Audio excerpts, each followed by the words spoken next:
दिव्य त्याची जैसे प्रचिती तेथे कर माझे जुळती।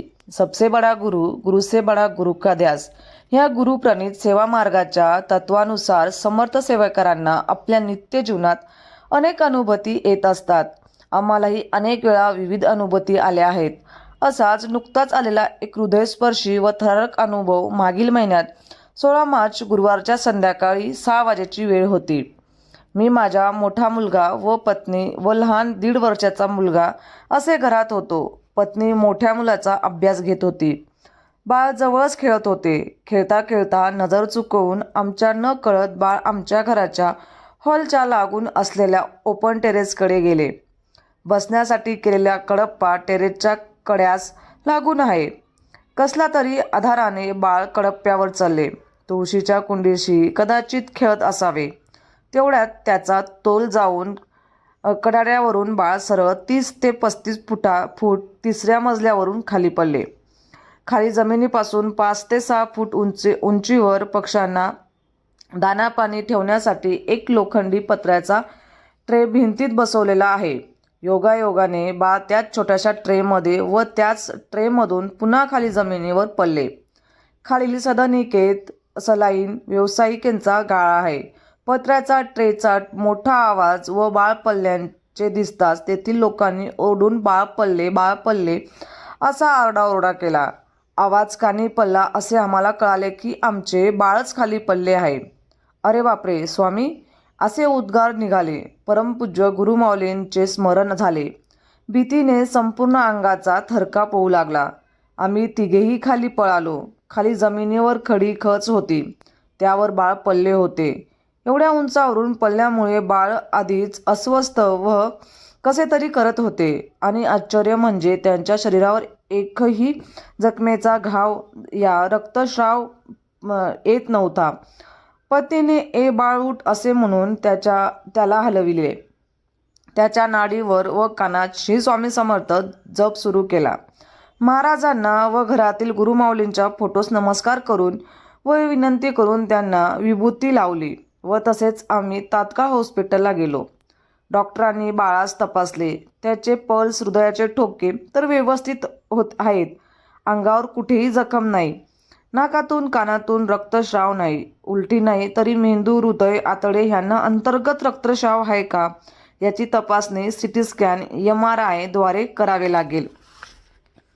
त्यावरूनच अचूक निदान होईल असे डॉक्टर म्हणाले।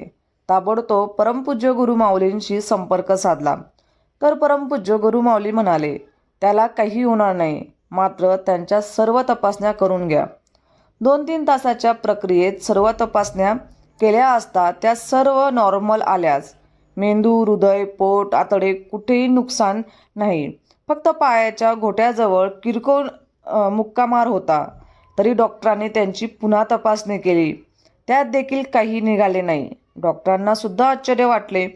छोट्या छोट्या अपघातातून काहीही होऊ शकते आणि हे अवघे 1.5 वर्षाचे बाळ फुलाप्रमाणे राहिले।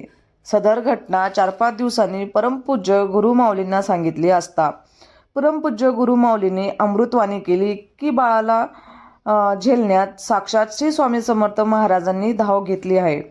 बाळाच्या पायात असणाऱ्या किरकोळ दुखापतीसाठी जे प्लास्टर लावलेले होते तेही आता निघाले असून बाळ आता पूर्ववत चालू फिरू पळू लागले आहे। अशा प्रकारे श्री स्वामी समर्थ महाराज व परमपूज्य गुरुमाऊली आमच्या लेकरास जीवनदान दिले आहे। भिवू नकोस, मी तुझ्या पाठीशी आहे ह्या अभिवचनाची प्रचिती आम्हा कुटुंबियांना व या अनुभवाद्वारे मी सगळ्या सेवेकरांना दिली आहे। तर म्हणून सांगते की महाराजांची जेव्हा आपण आपल्या घरात सेवा करत असतो, महाराज आपल्या केसालाही धक्का लागू देत नाही।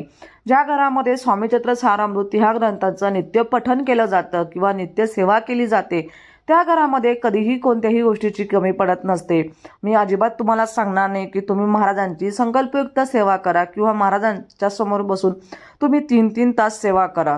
हा अनुभव शेअर करण्याचं एवढंच होतं की यातून आपल्याला नित्यसेवा महाराजांची करायची आहे। तुम्ही स्वामीचरित्र सारामृत ह्या ग्रंथाचे क्रमशः 3 अध्याय तुम्हाला पठण करायचे आहे। स्वामीचरित्र सारामृत हा ग्रंथ इतका पवित्र ग्रंथ आहे की तुमचं आयुष्य बदलून टाकेल। तुम्हाला अनुभव भरपूर येतील आणि महाराजांची सेवा करत असताना तुम्हाला कधीही काही होणार नाही हे तर नक्कीच तितकी शाश्वती मी तुम्हाला देऊ शकते. महाराजांचं स्वामी चरित्र सारामृतामध्ये 1 ते 21 अध्याय तुम्हाला रोज नित्यनियमाने 1, 2, 3 आज पठण केले तर दुसऱ्या दिवशी 4, 5, 6 असं आपल्याला नित्यसेवा करायची आहे. आपल्याला 7 दिवसामध्ये एक पारायण होत असतं आणि ते पारायण 21 अध्याय हे कंप्लीट होत असतात. तुम्ही 7-7 अध्यायही वाचू शकतात. आज 7 अध्याय वाचले तर पुढच्या वेळेस 8व्यापासून तर 14व्यापर्यंत आणि 15व्यापासून तर 21व्यापर्यंत असे 3 दिवसात तुमची ती सेवा घडत असते. आणि महाराजांचं अखंड नामस्मरण ज्या घरात केलं जातं त्या घरामध्ये खरंच कोणत्याही गोष्टीची कमी होत नसते. महाराज नेहमी म्हणायचे की माझ्या नामाचं जो नामस्मरण करतो ना मी त्याला नेहमी आयुष्यभर जपत असतो. म्हणून महाराजांचं अखंड नामस्मरण करा. महाराजांच्या घरामध्ये ज्या घरात नित्यनियमाने 3 स्वामी चरित्र सारामृत ह्या ग्रंथाचं पठण केलं जातं आणि 11 माळ जप केले जाते त्या घरामध्ये त्यांचं आयुष्य खूप छान होत असतं आणि आयुष्य नक्कीच बदलत असतं. म्हणून तुम्हाला कळकळीने सांगते की महाराजांच्या घरामध्ये फोटो आणा. मूर्ती असेल तर अतिउत्तम, फोटो असेल तरी महाराजांचा फोटो. स्वामी चरित्र सारामृत हा ग्रंथ तुम्ही नक्कीच आवर्जून पठण करू शकतात. महाराजांच्या सेवेला किंवा नामस्मरणाला काहीही बंधन नाही. तुम्ही उठता बसता कधीही कुठेही कोणत्याही वेळेस महाराजांचं अखंड नामस्मरण करू शकता. स्वामी चरित्र सारामृत जर तुम्ही ग्रंथ वाचत असणार त्यालाही तुम्ही रोज नित्यसेवेत नक्कीच आवर्जून पठण करा. महाराजांची सेवा करा. महाराजांच्या मार्गात या आणि महाराजांच्या मार्गात आल्यानंतर आपल्याला खूप खूप छान अनुभव येत असतात आणि महाराजांची पदोपदी प्रचितीही घडत असते. महाराजांपुढे 2-2, 3-3 तास बसून सेवा करण्यात तितकं महत्त्व नाही, पण तुम्हाला फक्त 5 किंवा 10 मिनटं, जास्तीत जास्त 15 मिनटं, 24 तासामधनं तुम्हाला फक्त महाराजांची 15 मिनटं सेवा करायची आहे. तुमचं आयुष्य बदलून जाईल आणि आवर्जून तुम्ही नित्यसेवा नक्कीच सुरू करू शकतात. आजपासूनही करू शकतात. तर आजचा अनुभव आणि आजचा व्हिडिओ स्वामी महाराजांच्या चरणी रुजू करते आणि आजचा व्हिडिओ इथंच संपवते. व्हिडिओ आवडला असेल तर लाईक, शेअर, सबस्क्राईब करायला अजिबात विसरू नका.